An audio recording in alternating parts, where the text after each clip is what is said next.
Mr. President, your administration separated children. Garcia Luna has been charged. Joaquín Guzmán Loera. Entre Washington y México, por Jesús Esquivel. Esta es una producción de Fluxus Comunicaciones. Este es el podcast de Entre Washington y México, con la agenda bilateral y sus protagonistas en voz de Jesús Esquivel.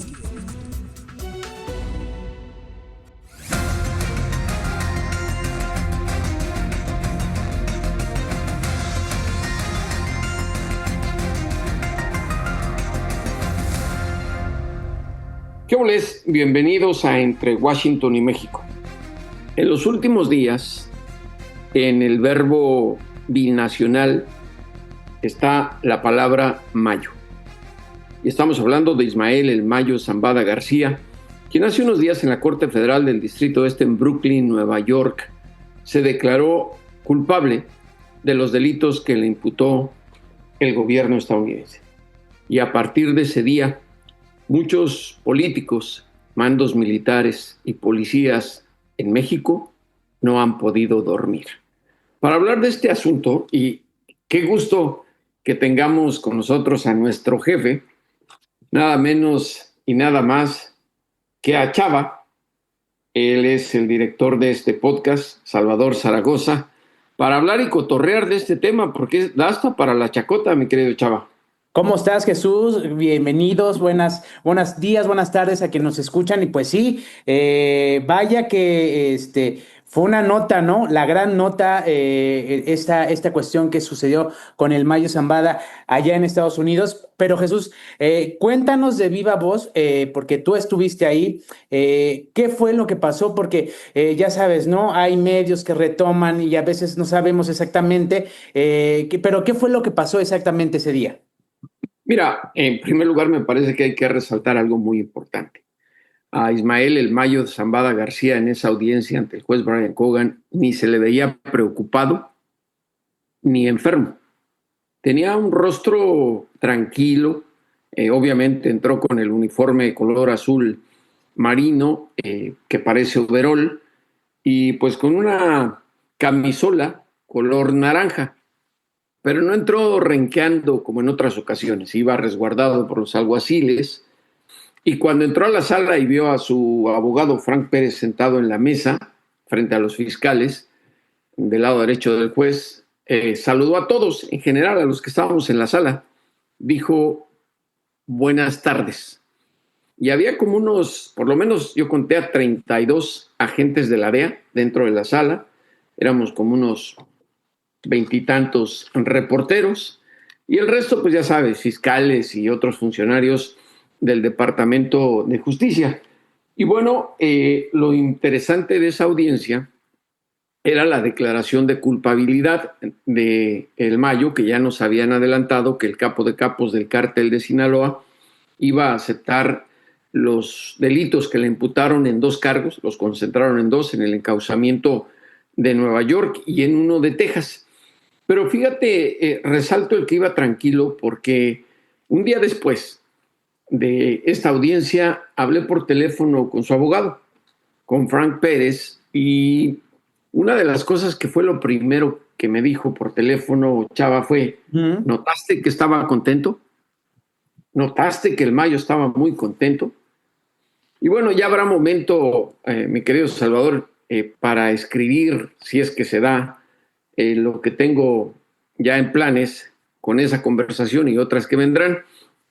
Pero en la audiencia, fíjate que el juez, también consciente de que el acusado llegó a Estados Unidos bajo ciertas circunstancias no normales en un acuerdo de extradición, le leyó la cartera, Chava. Antes de que se declarara culpable, le dijo para saber si estaba bien de salud, si había la noche anterior o unas horas antes de la sesión había tomado alguna droga, alcohol o algún medicamento fuerte. Y el Mayo le dijo que no, que lo único que había ingerido era un analgésico para el dolor de las rodillas y que estaba consciente de lo que iba a hacer. El juez le explicó y le dijo, a ver, señor Zambada, sí sabe que con esta declaración de culpabilidad usted da por terminada la posibilidad que tiene constitucionalmente en este país, aunque no sea ciudadano, de ir a un juicio. Y le aclaro que en un juicio le tienen que demostrar de todo lo que lo acusan de manera fehaciente, con documentos y con pruebas que el jurado calificador pueda tener en sus manos y decidir cuál sería su fallo. Le aclaro que si se equivoca el gobierno, porque así es como se dirige el juez Chava a los fiscales, usted puede quedar en libertad y ser declarado inocente. Y el Mayo le contestó que él estaba de acuerdo en declararse culpable. Es ahí donde existe ya el acuerdo. Ahorita vamos a llegar a eso. Acto seguido, pues le explica con detalle el juez, ¿no?, que al declararse culpable de los delitos en Nueva York, la pena mínima es cadena perpetua. Y con el de Texas, de 0 a cadena perpetua. En otras palabras, le dijo: si sigo el librito de sentencias, usted no va a volver a ver la luz del día. Tiene que pasar el resto de su vida en una celda. Y él dijo: sí, señor, estoy consciente. Además, recuerde que usted está renunciando al derecho de apelación. No va a poder apelar la sentencia. Y otra cosa, aunque esto sí se lo dijo en tono de broma, aun cuando cumpla su sentencia, y le dijo que no creo que pueda ocurrir esa situación porque usted sería sentenciado a cadena perpetua, después de cumplirla tendrá que ser deportado a México. Entonces, ahí fue cuando ocurre lo que desde mi punto de vista es lo más importante, y por eso empecé hablando de las pesadillas que han de tener ciertos personajes en México. Ajá. Porque el juez le dijo: a ver, dígame de qué es culpable.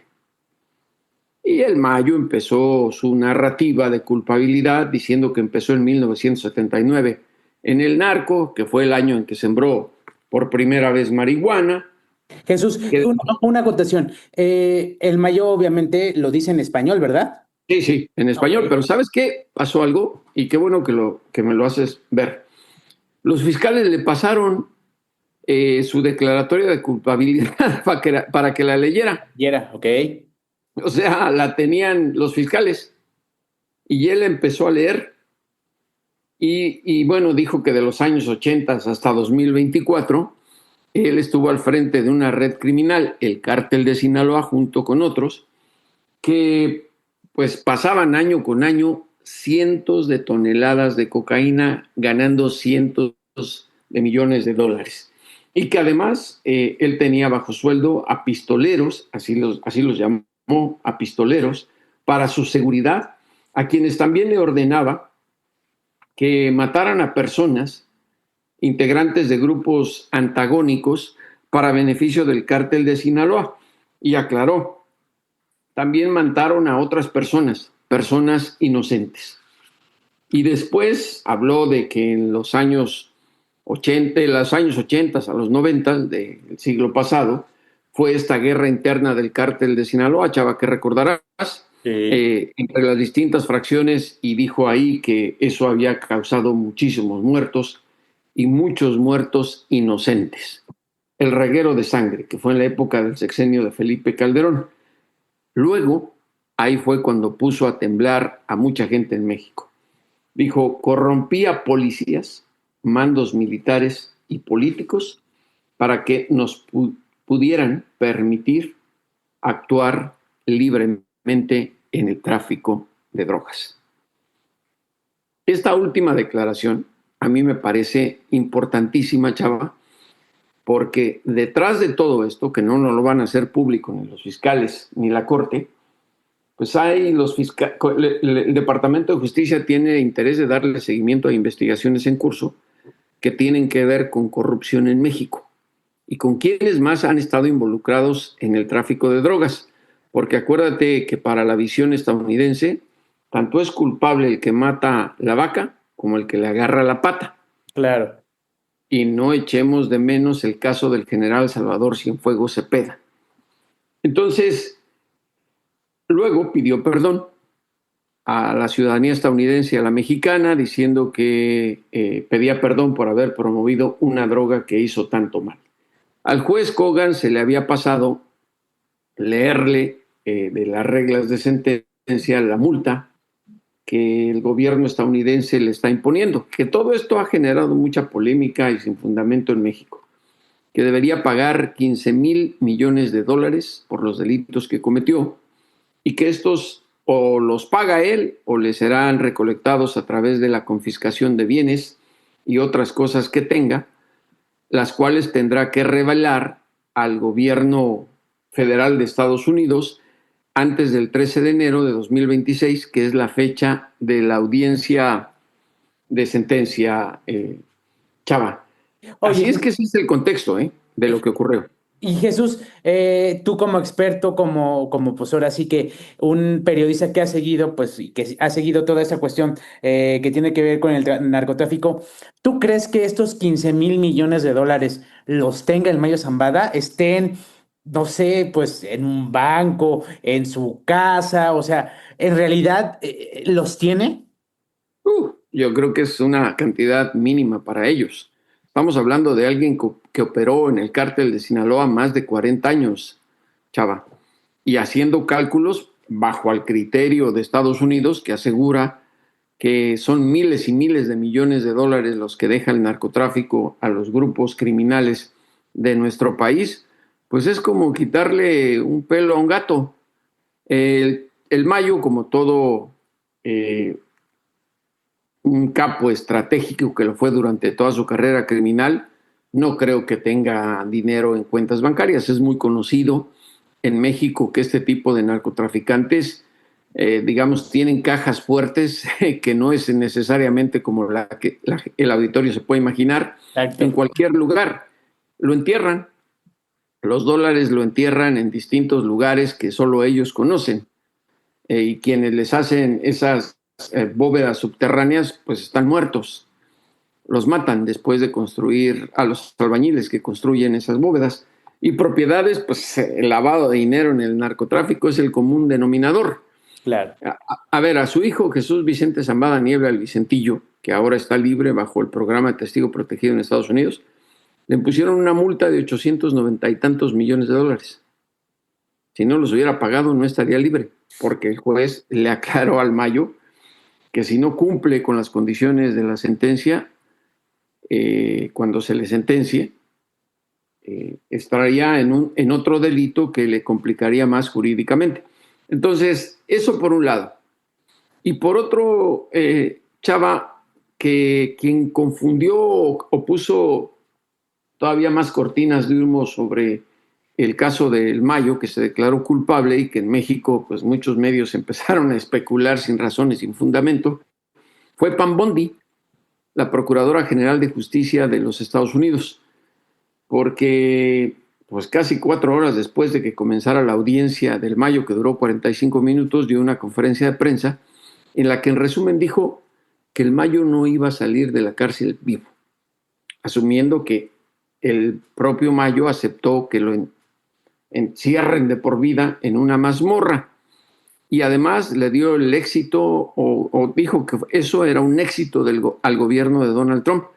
Y parece que a Bondi se le olvidó que el Mayo llegó a los Estados Unidos de una manera que no va a ser esclarecida nunca, o por lo menos no en el corto plazo, junto con Joaquín Guzmán López, uno de los hijos de su compadre.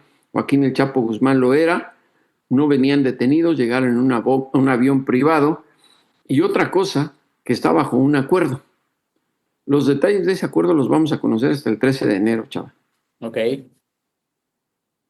Ok. Oye, Jesús, una cuestión más que tú también lo sabes acá, pues ha tomado mucho revuelo, esta cuestión de lo que declaró el Mayo Zambada en el sentido de, pues, de cómo corrompió a funcionarios. Toda esa información, Jesús, ¿tú crees que alguna vez, pues sí, el gobierno mexicano, los mexicanos, la vamos a conocer o no la vamos a conocer? No lo vamos a conocer porque tú sabes que se públicamente. especula mucho, es bueno, públicamente, Sí. públicamente, porque se especula mucho, ¿no? Y bueno, pues tú sabes, ¿no? El actual gobernador Rubén Rocha Moya de Sinaloa, pues tuvo que ver, ¿no? Con toda esta cuestión. Pero no solamente él, todo esto viene desde hace muchos años, ¿no? Porque así se formó este imperio de este cártel del narcotráfico, pero toda esa información la vamos a saber. No, públicamente no. Por eso hablaba del caso del general Salvador Cienfuegos Cepeda, porque él formaba parte de un expediente sellado, no es secreto, sellado, que tenían los fiscales, recolectado a través de declaraciones de otros testigos, entre estos el Vicentillo, y Beitia, el exfiscal de Nayarit, que también lo tenían preso en Estados Unidos. Y así va a pasar con el Mayo, aunque su abogado, que lo tiene que decir, porque no puede echar de cabeza a su cliente, Pérez dijo que no está cooperando ni va a cooperar. Pero eso que se los crea un niño, porque imagínate, teniendo la experiencia de su hijo, de su príncipe, el Vicentillo, pues el Mayo estaba contento, insisto, por eso hasta los gestos son importantes en este tipo de asuntos criminales. ¿Qué ocurre? Bajo un acuerdo de cooperación como testigo protegido o cooperante, Ajá. el Mayo acepta que tiene que proporcionarle la información que le pidan los fiscales respecto a su historial criminal y con quienes estuvo involucrado tanto en México como en Estados Unidos. Ojo con esto último. Ajá. Y que si incumple con los detalles de un acuerdo, entonces sí, le echan encima la condena máxima, que sería la cadena perpetua. Porque además el juez Kogan le dio a la fiscalía un plazo de una semana antes de la audiencia de sentencia para que le entregue la guía de sentencia, que es un documento en el cual el Departamento de Justicia le recomienda al juez cuál debe ser la sentencia, si va a cooperar, y es cuando les piden de entre 5 y 10 años, como pasó con el Vicentillo. Ok. Y si no lo hace en ese momento, más adelante lo puede apelar, es decir, para taparle el ojo al macho, dejar que lo sentencie a cadena perpetua y eventualmente decirle, ¿sabe qué?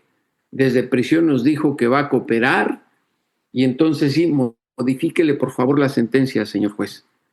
Tienen muchas alternativas los fiscales federales para tratar de ocultar la verdad de lo que piensan hacer con México, porque esto tiene muchas ramificaciones. Ahora, Bondi pudo haber estado haciendo referencia a esto o a otro punto, que a lo mejor el Mayo no sale con vida de prisión, aunque lo manden 10 años porque tiene 75 años. Justo a lo que iba, ya es una persona, pues ya es una persona mayor, ¿no, Jesús? Sí, 75 años tiene. Y aunque se veía bien, al paso del tiempo no lo puedes ocultar ni ganar, mi querido Chava. Te podrán hacer 50 operaciones plásticas en el rostro para verte joven, pero pues dicen que la cáscara guarda el palo, por dentro Claro. no vas a rejuvenecer. Y la otra posibilidad es esa, la que yo te decía, que lo sentencien el 13 a cadena perpetua y después en lo oscurito, el Mayo, bajo un acuerdo, porque tiene negociando desde que llegó en julio del año pasado a los Estados Unidos, les diga, sí, voy a cooperar, como quedamos, una cortina de humo y nos vamos adelante. Entonces, no vamos a saber, Chava, porque este tipo de investigaciones se les quitan los sellos hasta que el sistema judicial de Estados Unidos tiene en sus manos, o sabe que va a tener en sus manos a quien está acusando. Por eso hablaba de Salvador Cienfuegos Cepeda, porque él llegó solito a los Estados Unidos sin saber que lo estaban investigando y Claro. con una visa. Por eso en México, los medios que hablan de que ya les quitaron la visa es porque lo están investigando. El Mayo ya está declarando, ya habló sobre esto, va a hablar sobre el otro. Digo, ojalá tuvieran la bola de cristal, porque sería nota. Si hablan tanto de eso, pues escriban nombres, a ver si es cierto. Pero obviamente saben que no lo van a hacer porque le están mintiendo al público y pueden ser sujetos a una demanda por difamación. Estados Unidos no anuncia a quién investiga, Chava. No vas a publicar a quién estás investigando porque el acusado o presunto acusado se ampara, no viaja a Estados Unidos y busca otro tipo de defensa judicial. Entonces, eso es así. Por eso el caso Cienfuegos debe estar presente. Lo que sí te digo, sin temor a equivocarme, es que quienes se implicaron directa o indirectamente en más de 45 años de carrera criminal del Mayo con este hombre, no van a dormir tranquilos hasta que cuelgue los tenis, el Mayo. Exacto. Oye, Jesús, y para finalizar, pues Estados Unidos cantó esa acción, ¿no? Todo lo que pasó con el Zambada, pues como porque es el gran capo de capos, según para ellos, ¿no? Y al final, pues acá, tú sabes que en México, pues se ha quedado, ¿no? Nosotros hemos puesto los muertos, ¿no? Con esta guerra que empezó allá en Sinaloa. Digamos que toda la cuestión del narcotráfico a partir de esa detención del Mayo Zambada, ¿se va a acabar o no se va a acabar? Porque tú sabes que esto es un cártel criminal que pues abarca, pues ahora sí que es mundial, ¿no? Digámoslo con todas sus palabras, pero pues esto no se acaba, ¿verdad? No, digo, a ver, me parece ingenuidad el que alguien piense que con la sentencia del Mayo se acabó el corrido del cártel de Sinaloa. Se acaba el corrido de uno de sus cabecillas. Pasó lo mismo con el Chapo y no se acabó el cártel. Están sus familiares, sus hijos, sus subalternos y también los dos hijos más importantes en términos del trasiego de drogas de el Chapo Guzmán, el Alfredillo e Iván Archibaldo.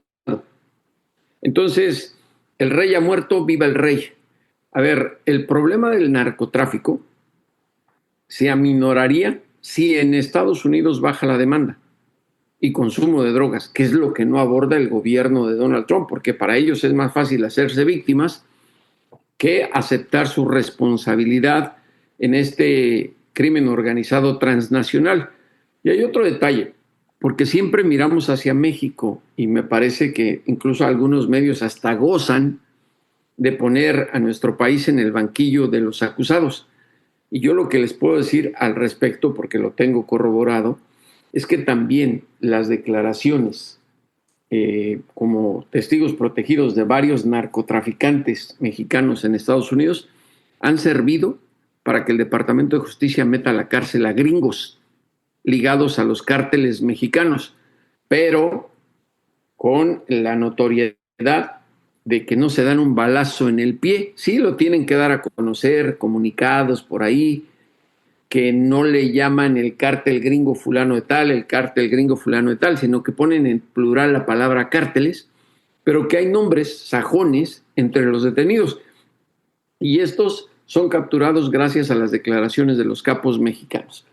Porque negar que en Estados Unidos hay cárteles y que el problema del narcotráfico internacional es por su interminable apetito a todo tipo de narcóticos, es como decir, mi querido Chava, que Donald Trump no se está quedando sin cabello. Pues ahí está, Jesús. Ahí está la crónica de lo que ha sucedido, de lo que viene sucediendo y de lo que sucederá, porque estaremos pendientes en enero del próximo año con el Mayo Zambada. Y no dejen de escucharnos tanto en Estados Unidos como en México y recomiéndenos, ya lo saben, Entre Washington y México, este podcast que no tendría sentido sin la gran dirección de Salvador Zaragoza. Un abrazo, Chava. Gracias, Jesús. Hasta la próxima. En Mint by Fluxus producimos publicidad en video para redes sociales. Contenido fresco, eficiente y con una alta calidad, desarrollada 100% con nativos digitales. Impulsa tu marca. Visítanos en fluxus.com.mx. Lo importante es leer. Con Fernanda Álvarez. ¿Qué nos tienes, mi querida Fer? Porque lo más importante es leer. Cuéntanos. Hola, querido Jesús, pues como siempre es un gusto estar contigo, con la gente que nos escucha para compartir lecturas. Y para variar, traigo 2 recomendaciones. La primera recomendación que les traigo es una novela para aquellos amantes del género de terror, escrita por una de las mexicanas más reconocidas en este género, que es Sandra Becerril, y se titula El Carnaval Diabólico. Esta novela, como podrán imaginar, tiene sus exabruptos, por supuesto, nos va metiendo con una agilidad asombrosa en los recovecos de la mente de una escritora bestseller que se llama Chloe. Chloe vive en Estados Unidos con su marido y su hija y la invitan a un festival en Acomitán, Chiapas. Ella viaja, la recoge un señor muy sospechoso y conforme van avanzando en la carretera rumbo a Comitán, aparece una bruma muy densa, empieza a ver cosas extrañas y por supuesto el coche se apaga. Como el chofer tiene que ir a cambiar y a buscar, me parece que era agua, a una gasolinera, si no es que la llanta, ahora ya no me acuerdo bien, pues se queda Chloe sola en el coche y entonces empieza a ver cosas extrañas. Y será a partir de este viaje en el cual empieza una transformación en Chloe, pero también una transformación en los pobladores de Comitán. Resulta que hay, o que hubo hace muchos años, un asesino serial que terminó siendo vilipendiado pues por el pueblo, y a raíz del regreso o de la visita de Chloe a Comitán empiezan a suceder los asesinatos de la misma manera como había sucedido hace años. Entonces, claro que los pobladores comenzarán a culpar e increpar a esta Chloe. Así que bueno, es una lectura muy entretenida, una lectura que mejor o conviene hacer de día si es que no nos gusta asustarnos, pero sí nos gusta tener un poco de piel de gallina en ciertos momentos, pues mejor leerla por la noche. Y la segunda recomendación va por otro lado, es un libro de no ficción, está desembarcando y ya está en la mayoría de las librerías de este país. Se llama Todo es Biología y está escrito por Carmen Padilla, que en redes sociales la encuentran como Polly Padilla. Y la verdad que es un libro muy entretenido y me gustó mucho. Aprendí un montón de cosas porque ella, si la encuentran en Instagram como Polly Padilla, pues verán que hace un montón de videos hablando justamente de biología, le responde distintas preguntas que le hace cualquiera de nosotros. Y lo que termina siendo este libro es justo una compilación de estas preguntas que hacen un recorrido desde los orígenes de la vida hasta el cierre, que es una pregunta que todos nos hacemos y es, ¿hay vida extraterrestre? Que poco a poco hay momentos que parece que la misma ciencia nos va respondiendo. Pero bueno, eso es otra cosa.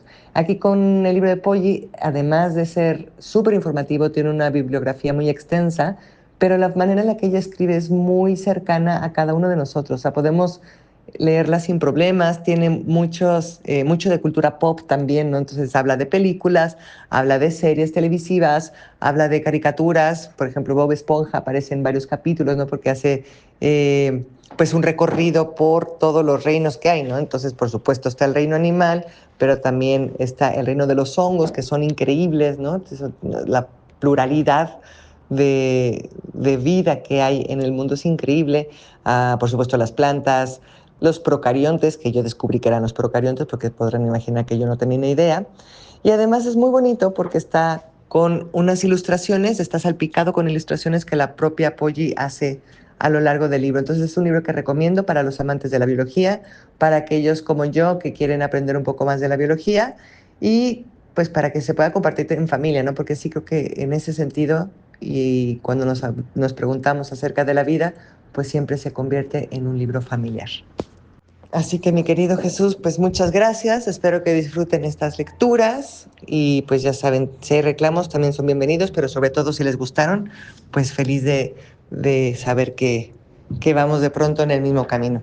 Gracias, Fer, ya lo saben, cada semana aquí en este podcast, Fernanda Álvarez, porque lo más importante es leer. En Mint by Fluxus producimos publicidad en video para redes sociales. Contenido fresco, eficiente y con una alta calidad, desarrollada 100% con nativos digitales. Impulsa tu marca. Visítanos en fluxus.com.mx.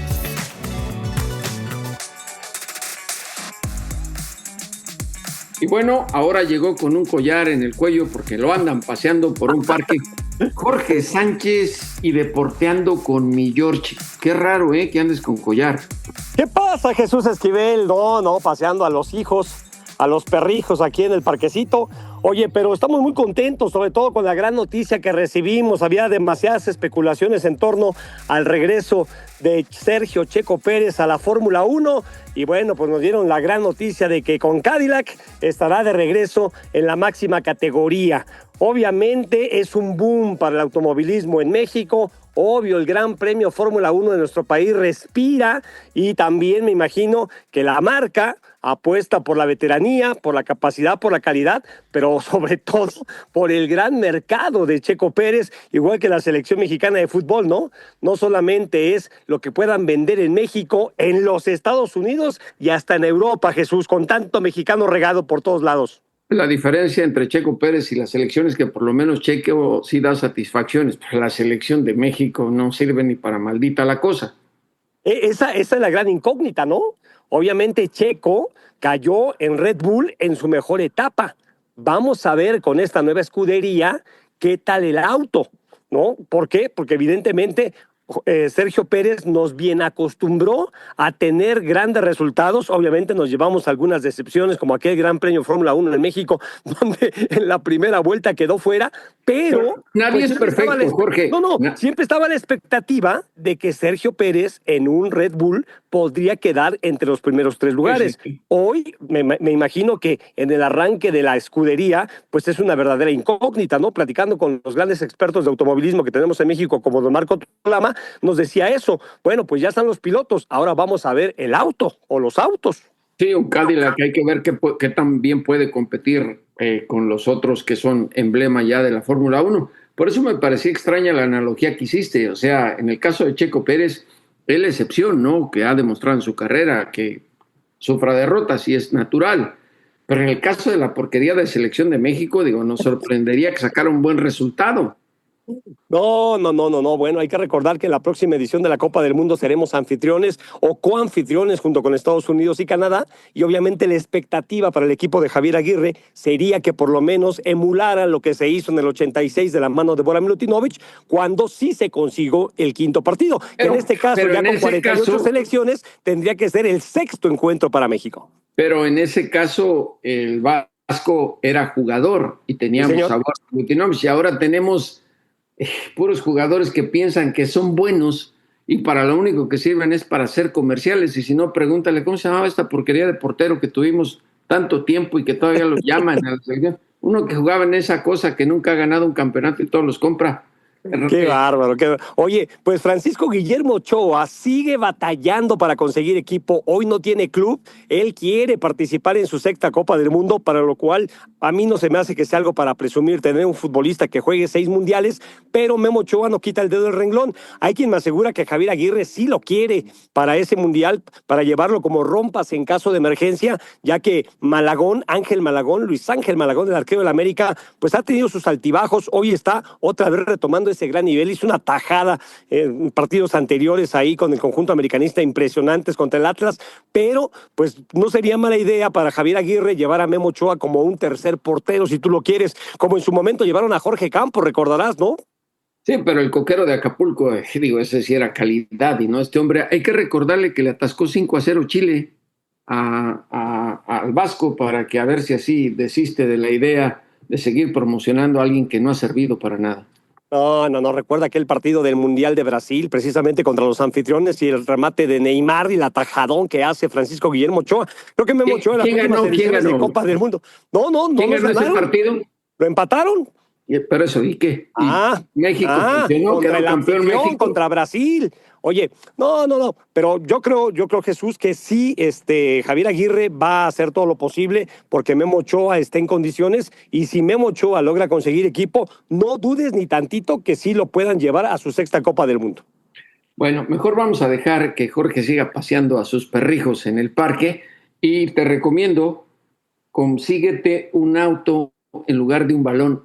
Memo Ochoa, bueno, es más, ni en una selección de la 7ª edad lo aceptarían ya. Creo que serías mejor tú debajo de los 3 palos. Oye, y nada más por último, ¿no? Lo de Sarasúa, que nos hizo emocionar en el abierto de los Estados Unidos, en el US Open allá en Nueva York, ganó la primera ronda, y ya en la segunda ronda, en un juegazo, perdió contra una francesa, pero otra vez, ¿no? Son esos garbanzos de a libra que da el deporte mexicano, y bueno, pues entendiendo que en nuestro deporte blanco, el tenis, está años luz de las altas competencias, pues sí fue una gran satisfacción ver a la señorita Sarasúa dar una buena exhibición y su mejor esfuerzo en este torneo. Recordamos al gran Raúl Ramírez, no sé si todavía viva o ya haya colgado. Claro, no. Pero él fue el último orgullo mexicano con la raqueta.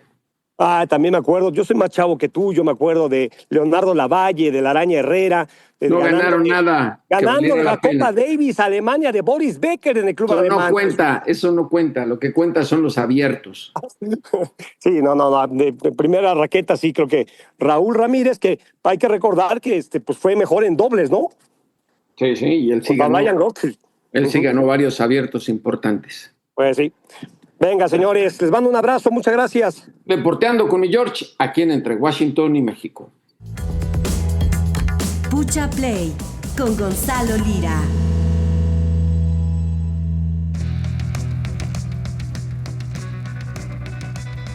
Y ya saben, como en cada episodio no puede faltar Gonzalo Lira Galván con su Pucha Play. ¿Qué nos tienes, mi querido Gonzalo?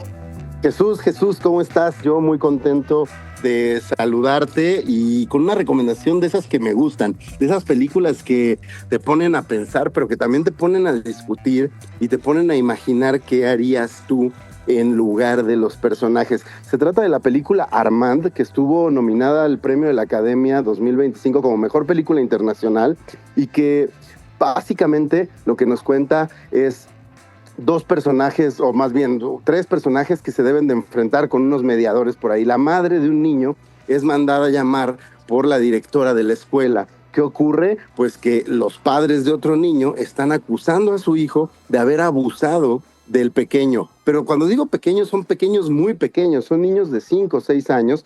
Y entonces lo interesante es que el director nunca nos muestra a los niños. Todo gira en torno a la discusión de estos adultos, quienes nos vamos dando cuenta ponen palabras en la boca de sus hijos, ponen palabras en la boca del hijo de la otra persona, pero además también van demostrando cómo los niños son una proyección de sus frustraciones, de sus deseos, de sus corajes, cuando nos damos cuenta que esta madre y el padre del otro lado en algún momento tuvieron una historia y que esto podría venir de una especie de venganza o de algún otro tipo de cosa.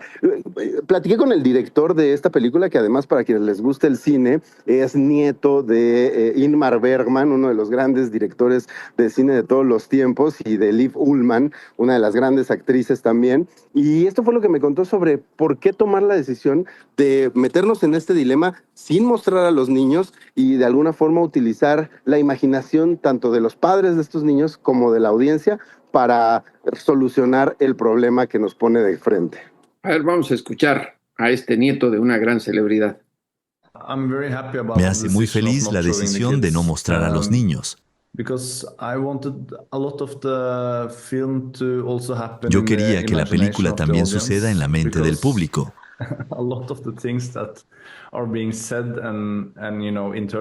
Porque mucho de lo que se dice e interpreta también ocurre en la imaginación de los personajes. Se fundamenta en sus prejuicios, su forma de pensar y sus propios miedos. Por eso no mostrar a los niños fue un gran mecanismo. El público se hace una idea de lo que pasó con los niños basándose en los pensamientos de los padres. Eso me permitió explorar muchos temas porque los hijos se reflejan en sus padres.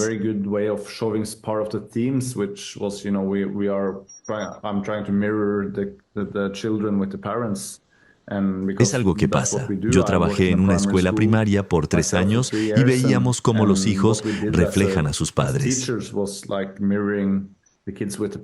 Si algo pasa con un niño, lo primero que hace es ver a su padre y este lo delata. Si llegan tarde o hacen algo malo. Yo quería mostrar esta forma de reflejarse. La mejor forma de hacerlo era no mostrar a los hijos. Pues ahí lo tienes, Jesús. La verdad es que es una de esas películas que, como lo decía al principio, les va a poner a pensar, pero sobre todo les va a poner a cuestionarse. ¿Qué haría yo?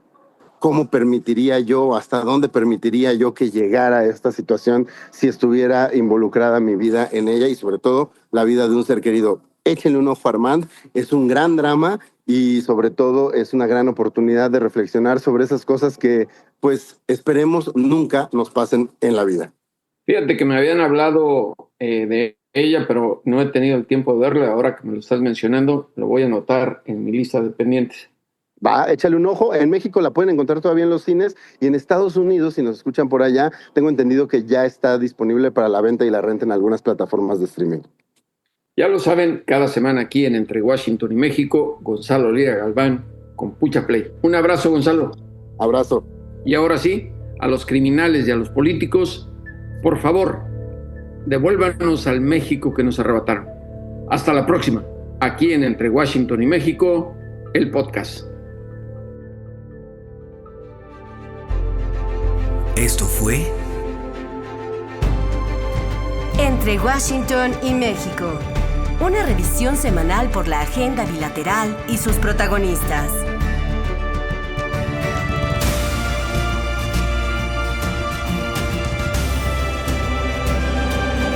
Entre Washington y México.